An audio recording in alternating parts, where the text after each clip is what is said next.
WhatsApp guys, welcome back once again. So दोस्तों, आज one of the most awaited web series explain करने वाले हैं जिसका नाम है पीकी ब्लाइंडर्स। जी हाँ दोस्तों,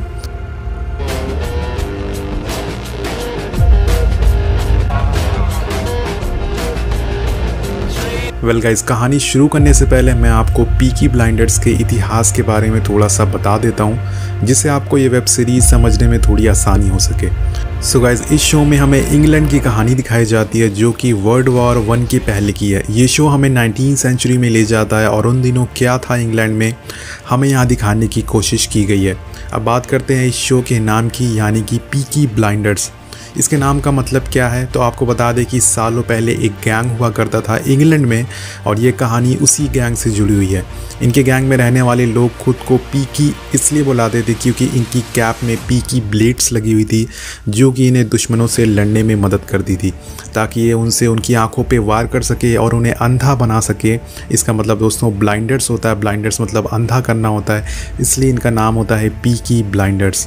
वेल गाइज, ये कहानी है 1919 बिर्किंघम जो कि इंग्लैंड में मौजूद है। अब हम इस सीरीज़ का पहला एपिसोड शुरू करते हैं। सो गाइज, यहाँ पर मैं आपको कैरेक्टर को इंट्रोड्यूस कर देता हूँ। तो इस वेब सीरीज़ में हमें 5 मेन कैरेक्टर होते हैं जिनके नाम होते हैं थॉमस शेल्बी जो कि शेल्बी फैमिली और पीकी ब्लाइंडर्स गैंग का लीडर है। इसके बाद नंबर आता है आर्थर शेल्बी का और उसके बाद तीसरा भाई जॉन शेल्बी। इसमें इनकी एक आंट भी होती है जिनका नाम होता है आंटी पोली और उनका एक भाई होता है जिसका नाम होता है एरा शेल्बी। और जो 5वां बंदा होता है इनकी गैंग में वो होता है फ्रीडी थॉर्न। ये 5 लोगों की गैंग होती है जो कि उस टाइम में काफ़ी आतंक मचाती थी। यहाँ पर दोस्तों हम थॉमस शेल्बी को टॉमी कहकर बुलाएंगे। अब टॉमी अपने घोड़े से बिर्किंघम की गलियों में जाता है और हम यहाँ साफ देख सकते हैं उसके खौफ। उसके आते ही वहाँ भगदड़ मच जाती है और सभी लोग अपने घर में घुस जाते हैं। वो सब लोग से बोलता है कि ये घोड़ा मंडे को कैप्टन सिटी में रेस में पार्टिसिपेट करेगा, तुम लोग इस पे बैट लगा के देखना, तुम लोग जीत जाओगे। अब ये बोल के वो वहाँ से अपने घर चला जाता है। वो अपने घर से बुकी और जुए का खेल खेलता है जिससे कि उसे अपनी गैंग चलाने में मदद मिलती है। इसके बाद उसे वहाँ आर्थर काफ़ी गुस्से में बोलता है कि तुम्हें हॉर्स रेसिंग में फिक्सिंग नहीं करनी चाहिए थे, इससे दूसरे गैंग के साथ हमारे रिश्ते ख़राब हो जाएंगे और हमें इसका काफ़ी बड़ा नुकसान झेलना पड़ सकता है। आर्थर कहता है कि हम शाम को फैमिली काउंसिलिंग में बैठेंगे और हम इसके बारे में वहाँ पर बात करेंगे। इसके बाद सीन यहीं पे शिफ्ट हो जाता है और हम एक ट्रेन में बैठे एक ऑफिसर को देखते हैं। इनके हाथ में एक फ़ाइल होती है जो कि क्राइम सस्पेक्ट की होती है और उसमें टॉमी, आर्थर और फ्रीडी की शुरू से अब तक की सारी डिटेल होती है, सारी कहानी होती है। मतलब दोस्तों ये ऑफिसर उन्हें यहाँ पर पकड़ने के लिए आया है इस शहर में और वो इस शहर की तरफ बढ़ता चला जा रहा है। अब यहाँ पर हमें आगे पता लगेगा कि ये उन लोगों को पकड़ पाता है कि नहीं, क्योंकि डॉन को पकड़ना मुश्किल ही नहीं नामुमकिन है। इसके बाद हम देखते हैं कि फ्रेडी कुछ फैक्ट्रीज़ के वर्कर को काम छोड़कर इस स्ट्राइक पे जाने को बोलता है क्योंकि उन लोगों को अच्छी सैलरी नहीं मिल रही थी। यहाँ पे मैं आपको बता दूं कि फ्रेडी एक काफ़ी अच्छा भाषण देता है और इसी वजह से लोग उसे काफ़ी मशहूर था, खासकर मजदूर लोगों के बीच में। अब टॉमी एक बार में जाता है जहाँ पर बार का जो ओनर होता है वो उसे शराब ऑफर करता है। यहीं पर दोस्तों फ्रेडी भी आ जाता है और यहाँ हम देखते हैं ये दोनों भले ही एक गैंग में होते हैं लेकिन ये दोनों एक दूसरे से बात नहीं करते हैं। लेकिन इसके बावजूद फ्रेडी उसे बोलता है कि मेरी एक दोस्त टेलीग्राम ऑफिस में काम करती है और उसने मुझे बताया कि काफ़ी दिनों से लंदन के प्रेसिडेंट बिर्किंघम के पुलिस इंचार्ज को टेलीग्राम भेज रहे हैं और उसमें चोरी की डिटेल है जिसके सस्पेक्ट में तुम्हारा नाम आर्थर का नाम है। और ये सब वो बता ही रहा होता है लेकिन तभी बार में एक आदमी आ जाता है और वो सब चीज़ों को तोड़ने लगता है और चिल्लाता है कि मुझे मार देगा, वो मुझे मार देगा। तभी टॉमी और फ्रेडी उसे पकड़ लेते हैं और ज़मीन पे गिरा देते हैं। टॉमी उसे बोलता है, उसे शांत कराता है और बोलता है कि हम युद्ध से वापस आ गए हैं, तुम्हें कोई नहीं मारेगा। ये सुन के वो आदमी शांत हो जाता है और इसके बाद फैमिली काउंसिल होती है दोस्तों। तो यहाँ पर आर्थर टॉमी से हॉर्स रेसिंग की फिक्सिंग की बात करता है तो टॉमी उसे बोलता है कि ठीक है, मैं वापस ले लूँगा अपनी फिक्सिंग बेट जो कि मैंने पैसे दिए थे। अब फिर आर्थर सबको बताता है कि एक पुलिस वाला बिर्किंघम आ रहा है और उसे एक आयरिश प्रोटेस्टर को काम पे रखा है क्योंकि वो अब एक स्पेशल काम करेंगे। तो अब यहाँ पर हम टॉमी की बहन एना को भी देखते हैं। तो एना टॉमी से पूछती है कि वो यहाँ किस लिए आ रहा है। टॉमी उससे बोलता है कि शायद वो इस शहर की सफाई करने आ रहा है, ये शहर में बढ़ते राजनीतिक दंगों को रोकने के लिए आ रहा है। ये सुन के वहाँ बैठी उसकी आंट पॉली पूछती है कि क्या वो हमें कुछ नहीं करने देगा। टॉमी उनके इस सवाल का कोई भी जवाब नहीं देता और शांत हो जाता है। इसके बाद थॉमस यानी कि टॉमी आंट पॉली से मिलने अकेले एक चर्च में जाता है जहाँ पॉली उसे पूछती है कि तुम मुझसे कुछ छुपा रहे हो और तुम खुद बता दो वरना मैं अपने आदमियों से पता लगवा लूँगी। तभी टॉमी कहता है कि कुछ दिन पहले मुझे एक ऑर्डर मिला था कि VSS कंपनी में 4 मोटरसाइकिल चुरानी थी।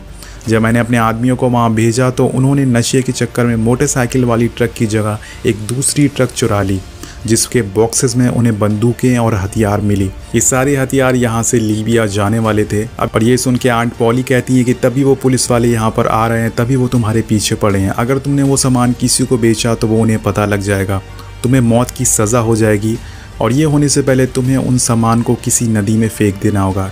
इसके बाद हम देखते हैं कि काफ़ी रात हो चुकी है और बिल्कुल अंधेरा रहता है। हम फ्रेडी और एना को देखते हैं। ये दोनों एक दूसरे से प्यार करते थे, लेकिन इन्होंने अपने घर वालों को इसके बारे में अभी तक बताया नहीं होता है। इसके बाद हम बार का सीन देखते हैं जहाँ पर एक नई लड़की वेट्रेस की जॉब के लिए आई थी। वहीं दूसरी तरफ देखते हैं कि पुलिस स्टेशन में काफ़ी हल्ला मचा होता है।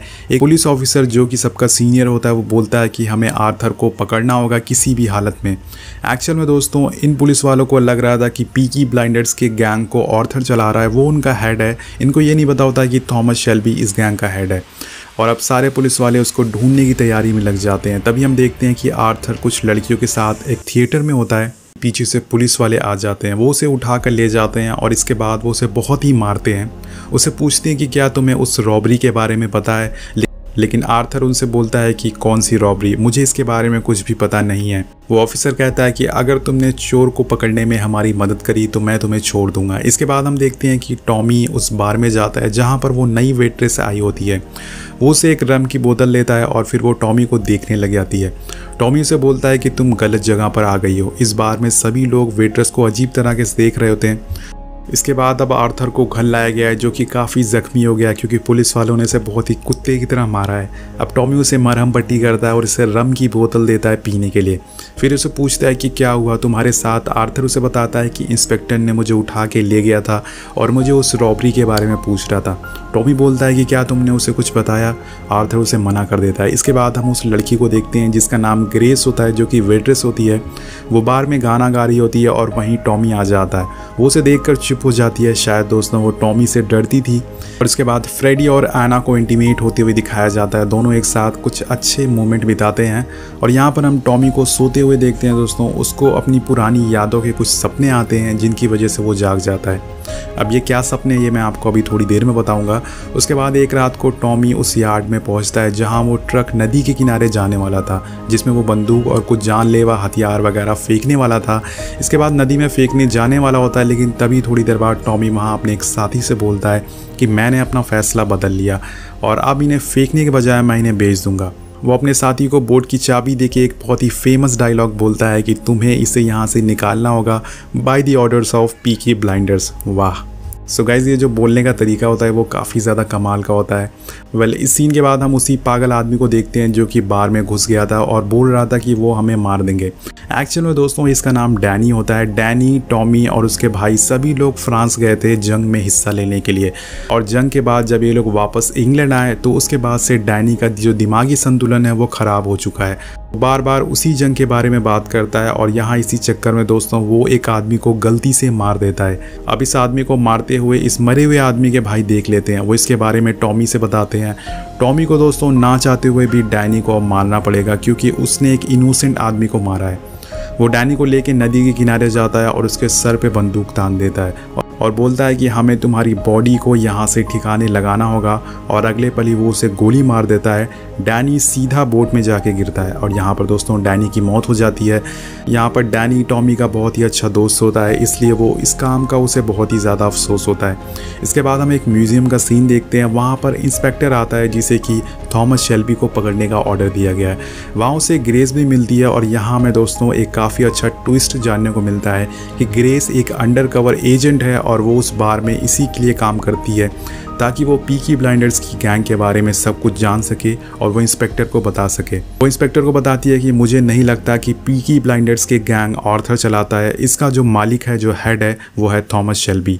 और इसके बाद टॉमी के पास आर्थर आता है जो कि काफ़ी गुस्से में होता है। वो टॉमी से चिल्लाते हुए कहता है कि अब तो तुम खुश हो ना, जिस रेस में तुमने घोड़े के पैसे लगाए थे वो हार चुका है और हमारी बुकी पे भी काफ़ी सारे लोगों ने पैसे लगाए थे। यहाँ मैं आपको बता दूं कि जिस बुकी पे लोगों ने पैसे लगाए थे वो किसी और की नहीं बल्कि पीकी ब्लाइंडर्स की थी। इस वजह से इनके काफ़ी सारा इनका नुकसान हो चुका था, इनका भारी नुकसान हो चुका था। हमें एक और ट्विस्ट देखने को मिलता है, जिस आदमी को टॉमी ने गोली मारी थी जिसका नाम डैनी था, वो अभी भी ज़िंदा होता है। जी हाँ दोस्तों, मतलब वो गोली नकली थी, बस वो दिखाने के लिए थॉमस ने उसे मारा था। और यहाँ हमें पता चलता है कि थॉमस शेल्बी अपनों को कभी नहीं मारता। इसके बाद हम देखते हैं कि आंट पॉली थॉमस से पूछती है कि क्या तुम्हें वो सारी बंदूकों को नदी में फेंक दिया है। तो टॉमी उनसे झूठ बोलता है और कहता है हाँ, मैंने सभी बंदूकों को ठिकाने लगा दिया है। और यहीं पे दोस्तों पहला एपिसोड की कहानी ख़त्म हो जाती है। इसके आगे की कहानी हमें नेक्स्ट एपिसोड में पता चलेगी। सो गाइस, ये वेब सीरीज़ बनाने में काफ़ी मेहनत लग रही है, तो आई एम श्योर दोस्तों आप चैनल को सब्सक्राइब ज़रूर करिएगा। और सबसे इंपॉर्टेंट चीज़, अपने दोस्तों के साथ, अपनी फैमिली मेम्बर के साथ इसे शेयर ज़रूर करिएगा। जितना आप लोगों के साथ शेयर करेंगे उतने ज़्यादा व्यूज़ आएंगे, तो हमें मोटिवेशन मिलेगी और आगे के एपिसोड बनाने के लिए। तो आई होप आपको वीडियो अच्छी लगी होगी। मिलते हैं आपसे अगली वीडियो में। Thank you so much watching. Peace out.